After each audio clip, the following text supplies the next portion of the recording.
Mga residente sa tulo ka sitio sa Barangay Punta Inganyo, Lapu-Lapu City nakasinati og mapagpangatol sa lawas, ubo o sipon.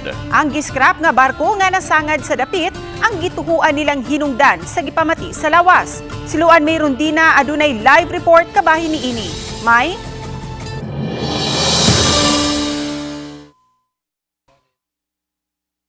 Lances, karon lang adlaw moabot sa 101 ka mga individual ang midangop sa health center sa Barangay Punta Inganyo. Kasagaran kanila nakasinati og rashes kun pagpangatol sa lawas. Mga mulupyo sila sa Sitio Lupa, Mahusay Compound ug Santa Lucia.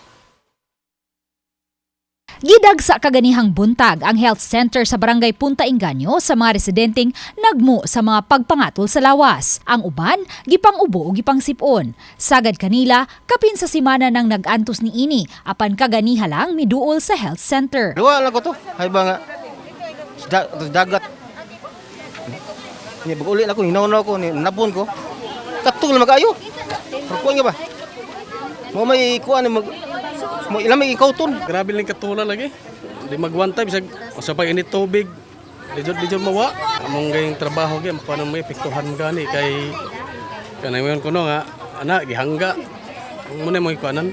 Matod sa mga residente sa dapit, wala sila'y laing matumbok nga hinungdan gawa sa nagpadayong cutting o pag-scrap sa barkong MV Diamond High Vessel nga nasangad sa dapit sukad niadtong Disyembre 16, 2021 pag-igo sa Bagyong Odette. Matod ni Kapitan Essie Estardo, ubay-ubay sa mga resort sa dapit, ang mihangyo nga makuha ang maong nasangad nga mga barko kay nakadaot kini sa talan-awon sa dapit. Gikatahong nagsugod ang pagpangatol sa mga mulupyo sa dapit dihang may kusog ang hanging amihan. Nasa may daplin sa baybayon, ma'am. Nga, tagaan mig tambal, tagaan mig haplas, unsa may ihatag nila, pero di nila pahunungan ng barko, maog yapon. Mubalik yapon. Kasagaran sa mga tao diha gud ang problema, ani gini siya katul. Di ni makaluton, alcohol di udah. Nya makaon nato sa tubig, makaon kado ang atong baga di kado.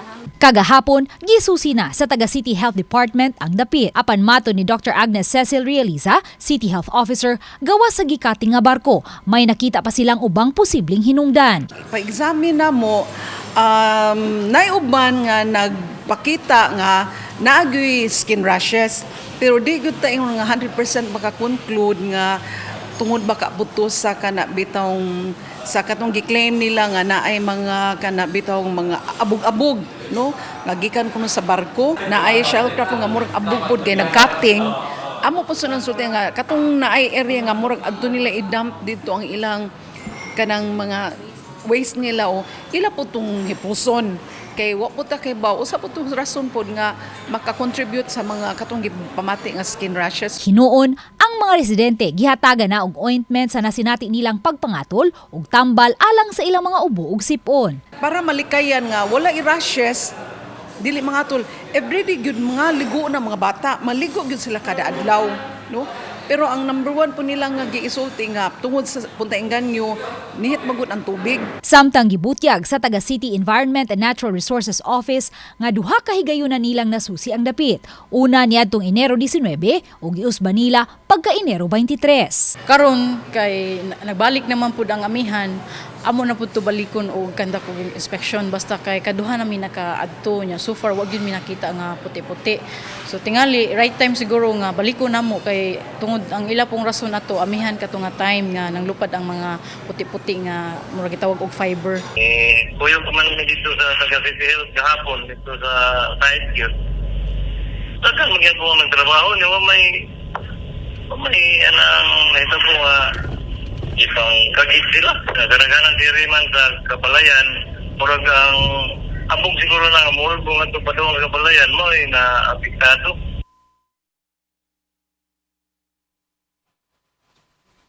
Lan gipaabot na lang ang resulta sa gihimong pakisusi sa mga sanitary inspectors sa dapit aron makaduso sila og rekomendasyon ngadto sa mayor's office. Lakip sa miduso og report ang taga Senro. Lan? Okay, salamat, Luan Merondina.